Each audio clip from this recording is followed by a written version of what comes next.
Hey, glad to have you here. Welcome to the program. My name's Joe Pagliarulo. Joe Pags in for Glenn today. Thanks a lot for stopping by. Man, there's an awful lot going on. The show almost does itself today. You know, some days you do the show, and I do a couple of shows a day in Texas, one in Houston, one in San Antonio. And some days it's like pulling teeth. It's not easy to find something that's intriguing, something that's entertaining, something that's interesting. It's not always easy to find that. Today, we just have a plethora of stuff going on. We're still reeling from another shooting, the Sikh temple shooting in Wisconsin, still reeling from that. We've got this landing on Mars, which was awesome, and the president's somehow injecting himself in that whole discussion, even though he's the one that's basically almost shut down NASA.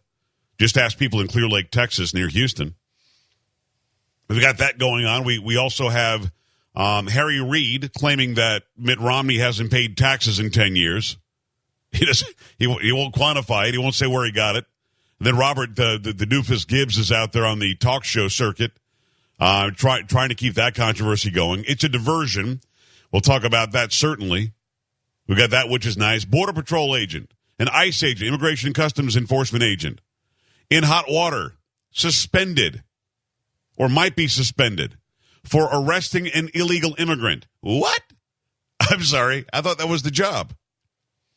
We're going to get into that as well. There's a lot to talk about today. I want to start with the Sikh temple shooting, of course. And this on the heels of what happened in Aurora, Colorado.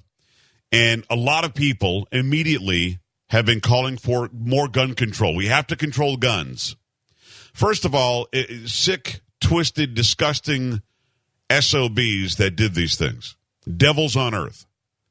The first guy, Holmes, in Colorado, and I won't mention his name much. I know that there's a big push to not mention his name, but I think that it's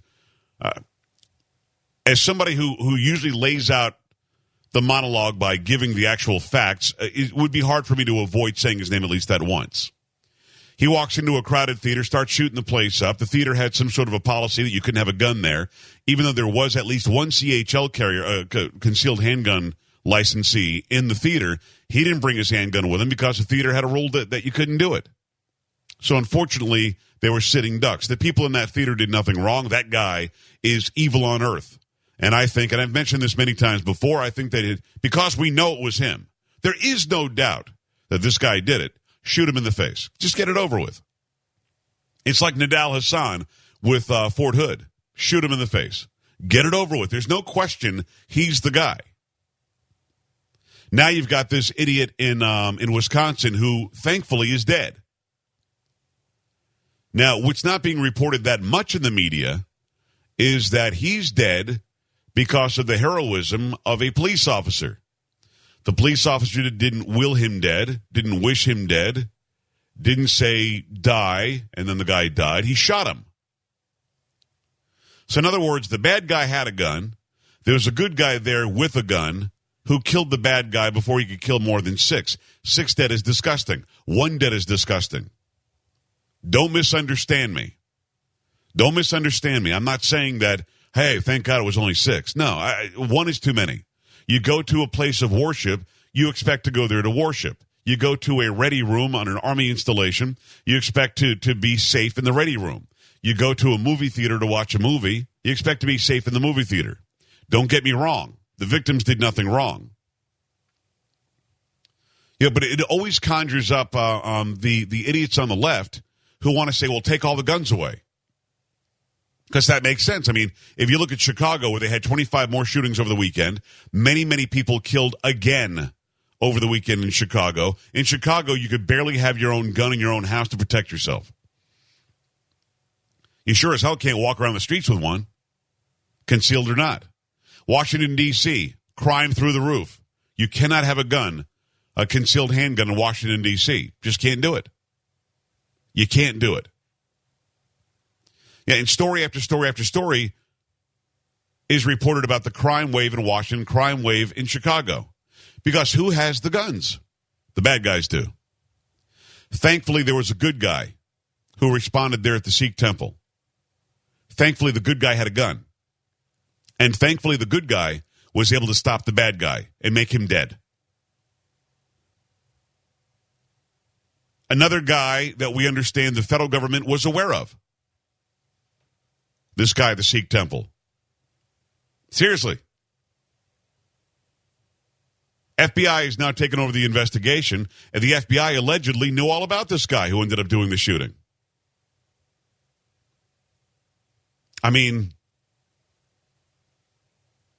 how we hear about Nidal Hassan was on the radar. Why do we have a radar if we don't do anything with it?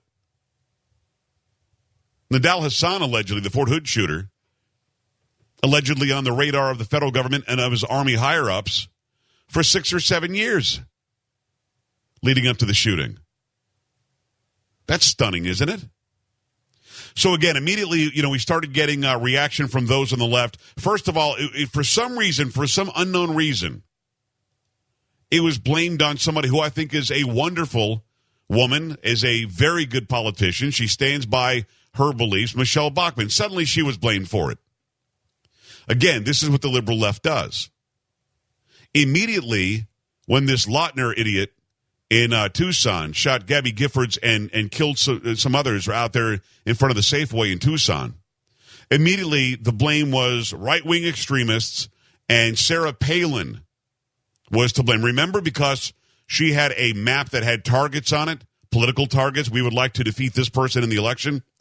The liberal left-wing media, of course, made it out like Sarah Palin was saying, go shoot representatives. She never said that, never alleged that, and anybody who's got half a brain and who is not insane would never have expected that that's what she was trying to say.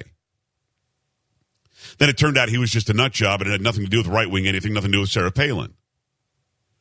And then immediately with this guy in Colorado, Brian Ross over at ABC News, who I'm stunned still has a job, immediately started searching Tea Party websites. I'll bet this guy's in the Tea Party.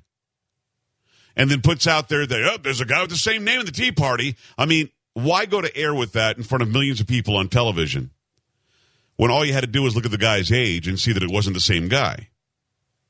Well, that would be too easy. It's easy, or actually that'd be too hard. It's easier to just blame the Tea Party and then correct it later if you have to.